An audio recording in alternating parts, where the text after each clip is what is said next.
Kõigepealt on kõrgharidusstandardi lisa, mis bakalaureusekraadi õpiväljundid teab, sõnastab, nii edasi, püstitab, tegutseb. No need meile on selles mõttes tähtsad, et need me peame ka tagama. Aga siis meie õppeprotsessis me saavutame 3 komponenti, teadmised, oskused ja kogemused. Ja ma olen propageerinud niisugust värki, eks ole, et me käivitame siis loengud ja rühmatöö korraga, aga siis on meil ka loengute videosalvestused ja loengukimpude diskussioonid eraldi. Ja kokkuvõttes siis nimetaks seda siis project-based learningu edasiarenduseks, lecture and project-based learning LPBL-iks, tähendab midagi taolist, see tegelikult ei ole üldsegi uus, seda on tehtud 100 aastat, eks ole, TPI-s ja Tehnikaülikoolis, et on loengud ja on projektid, aga nüüd, kui on kogu kamp hirmsasti propageerib, et on project ja problem-based learning ja loengud nagu polekski vaja pidada, siis nagu ma arvan, et see päris nii ei ole, kui on teadmismahuka ained. Nüüd magistrikraadi saamiseks siis nüüd seesama kõrghariduse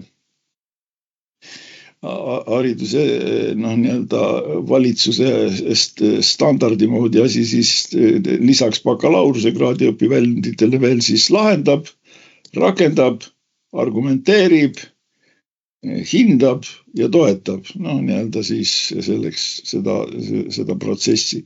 Ja üldiselt kõike seda me suudame saavutada siis kas siis selle LPBL-iga või siis mingisuguse projektipõhise õppega, millel võib ka mõni teine nimetus olla. Aga üldiselt niisugune rühmatöö on hea taimelava selleks.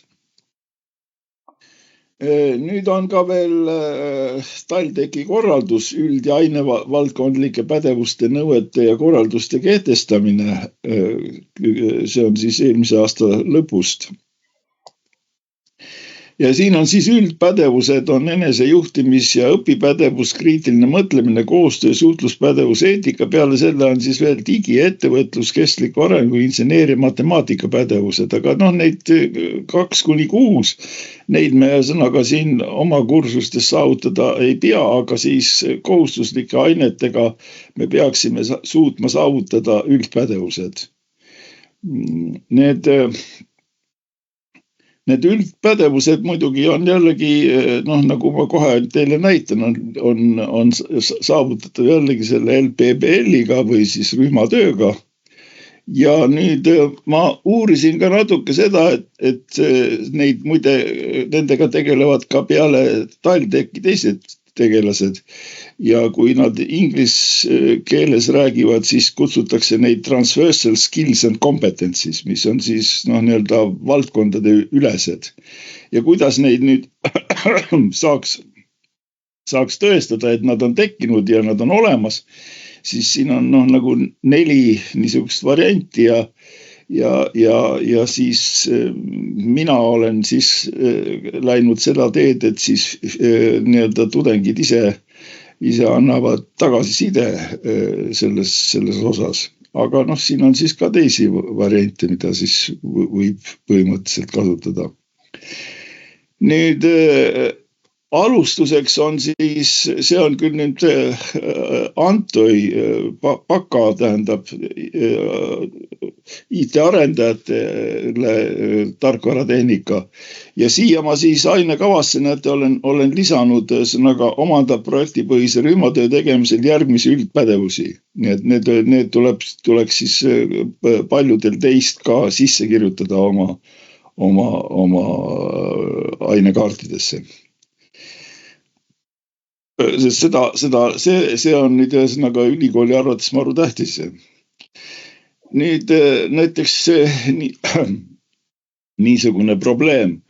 Koosta 5 tudengiga rühmatöö alusel aruanne saavutatud üldpädevustest. Enesejuhtimine ja õpipädevus, kriitiline mõtlemine, koostöö suht, need 5, mis olid seal loetletud. No ja ma esialgu ei andnud seda ülesannet tudengitele, vaid andsin selle ülesande Copilotile. Ja Copilot tekitas mõne sekundi jooksul umbes midagi niisugust, nagu te praegu ekraanil näete.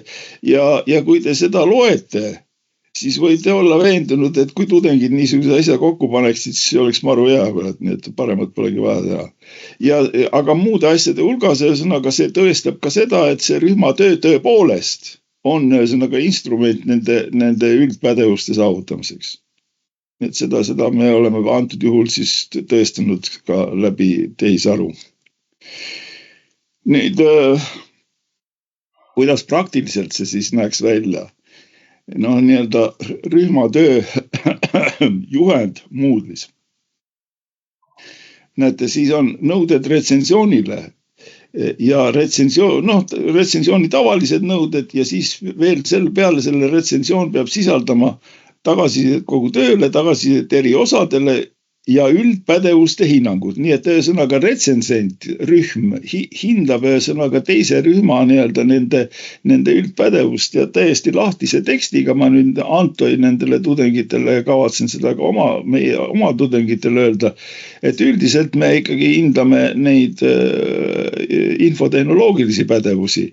Aga kui keegi on mingisugune väänik, kurat ei osale, tähendab nendes rühmatöödes korralikult, siis me võime tema hinde, tähendab retsensendi arvamuse järgi alla võtta, aga tähendab retsensendiga peab rühm tegema kindlaks sõnaga selle, kas kellelgi on vaja alla võtta või ei ole vaja alla võtta.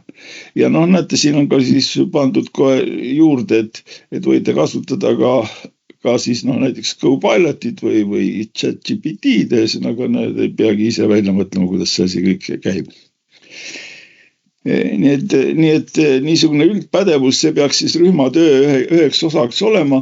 Aga selleks, kui te tahate nüüd seda selgitada välja kaitsmisel rühmale, siis see on jõle töö ja õudselt võtab aega. Nii et ühesõnaga ma arvan, et ratsionaalne on see ülesanne jätta retsensentidele, tudengite rühmale retsensentidele. Nüüd peale selle... Küsida võib kohe või pärast? Võib kohe. Pane korra eelmine tagasi siis. Veel eelmine. Veel eelmine või kus nägime nüüd? Vaata. See kus oli see järgmisele palun. Nii. Ja siis kõigepealt punkt 1 ja siis veel järgmisele. Et nüüd, kus on see hindamine,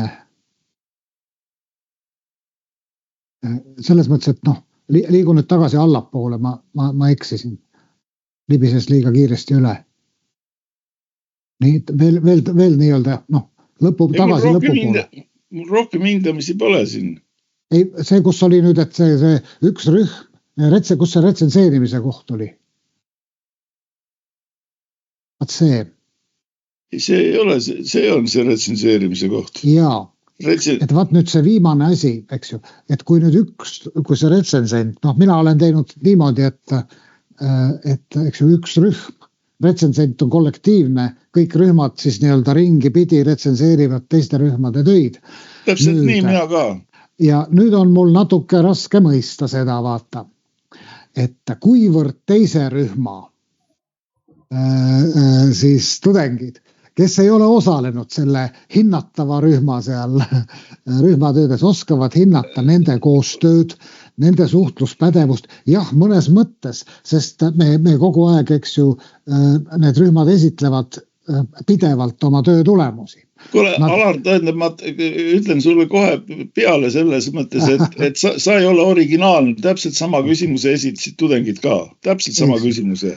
Ja vastus on just vastus on see, et kasutage AI tööriistami. Ei, ka seda, aga tähendab, aga vastus on niisugune, et just ma ei taha, et rühm ise hindaks enda nagu seda üldpädevuste saavutamist. Vaid ühesõnaga, et nad retsensendiga suhtlemisel teeksid selle selgeks, kuidas selle üldpädevustega on. Just, et retsensent hindaks seda mitte rühm ise. Ja, sest ma pigem ütlen, et metoodiliselt, minul on see osa enam-vähem kaetud sellepärast, et tegelikult teised rühmad on kogu aeg kursis sellega. Ma pean lihtsalt natuke sinna lisama võib-olla seda, et kirjeldage palun oma koostööprotsessi. Ma olen seda ka teinud. Sellepärast, et tekib ülevaade nende nagu pidevate esitluste käigus, kuidas see teine rühm koos töötab. No ja lõppude lõpuks, kuidas te töötavad või tööta, tähendab, alati on võimalik kasutada ka kunstmõistust ja see kirjutab suurepärased traktaadid kokku sellest, kuidas see võiks toimuda. Sain aru sinust. Need slaidid pärast jagad, ma loodan või? No tead, see on eraldi tasu eest muidugi. No ikka. Aga nüüd ühesõnaga selle üldpädevuste ja üldse igasuguse niisuguse eetilise, moraalse nii-öelda tudengite, magistrantide töötlemise juures on tähtis ühesõnaga, mida ma olen ka paaris kohas rõhutanud, on see, missugused on meie õppejõud ja missugused on meie ühesõnaga nagu arusaamised. Ja üldiselt siis me toetume siis nii-öelda timmitud liin põhimõtetele. Tähendab, see ma nüüd räägin põhiliselt enda eest, aga ma loodan, et see on rakendatav kõikidele vaikselt. Kaizen, kaikaku, heitšunka. See oleks siis nagu see vundament. Siis on meil taladeks on lugupidamine, kompetentsus, pühendumus ja sellega siis me saavutame oma missiooni olla äriarhitektuuri ja selle oskusteabe kandjaks mitte ainult pangas, vaid võib-olla ka üldisemalt. Ja lõpuks ka siis visiooni, eks ole, toota pädevaid arhitekte ja seal juures siis nii-öelda on ideoloogia see, et kõikide nende moraalsete ja eetiliste asjade nii-öelda kasvatamisel me lähtume sellest, et lead by example, tähendab, et olla ise selles suhtes siis magistrantidele eeskujuks. Nii et see on niisugune propagandaslaid, mida ma olen siis ka pidanud vajalikuks tekitada ja näidata. See on ilus slaid. Mulle meeldiks, kui sa võtad korra tagasi, kui sa saaksid need magistrandid ja õppejõu nagu panna nagu ringi kujulisel. Näitamaks veel seda, et seal toimub iteratiivne ja vastastikune õpetamine. Need magistrandid õpetavad selle protsessi käigus ka õppejõude või arendavad. Võib-olla võib seda teha. Ilus slaid. Nüüd siis on sõnaga siis, nendest kompetentsidest on siis sõnaga, kõigepealt on siis mingisugune vana, kes on siis tekitanud need äriarhitektuuri kompetentsid, nagu näha on niisugune kõhnakene see värk ja nüüd on siis see üldpädevuste vana on maru uhke ja ta on jõleda puhma teinud. Aga kui nüüd natuke asjad vaatame nagu täpsemalt, siis selgub, et sellel üldpädevuste vanal polegi nagu mõtet nii väga poosetada. Ja tähendab, minu nii-öelda üldine suhtumine on sellesse, et üldpädevusi muidugi arendame ja see rühmatööd on väga head vahendid selle tegemiseks ja need on ka tähtsad, eks ole, ainult, et ikkagi nii-öelda meie õppeprotsessis ikkagi nende äriarhitektuuri kompetentside pädevuste arendamine on ikkagi põhiline.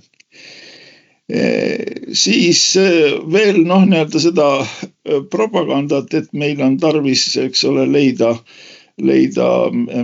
äriarhitektuurist arusaajaid nii strateegide äri poolelt kui ka programmeerijate, arendajate poolelt. Ja siis üheks vahendiks on meil see mikrokraad, mis nüüd juba 2 aastat käivitus. Päris toredad inimesed, mina olen seda teinud juba seda tänavaastase rühmaga siin natukene.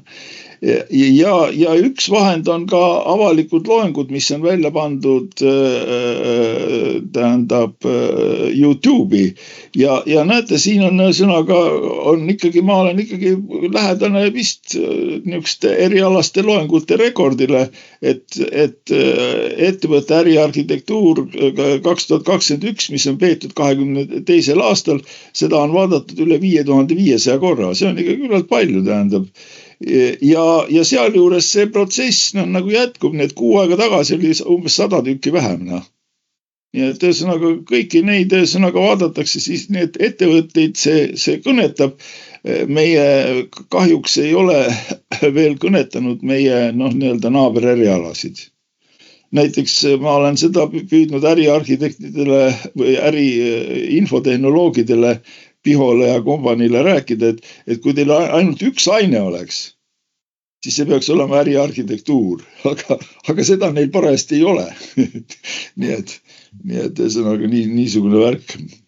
Aga jah, kõikidele neile asjadele lisandub nii-öelda pidevalt, nii et nende loengute YouTube'is esinemisel on mõte ja näiteks isegi seda Scrum 2020, seda ka vaadatakse ikkagi nii-öelda praegu ka veel uuesti. Nii et ja ongi kõik.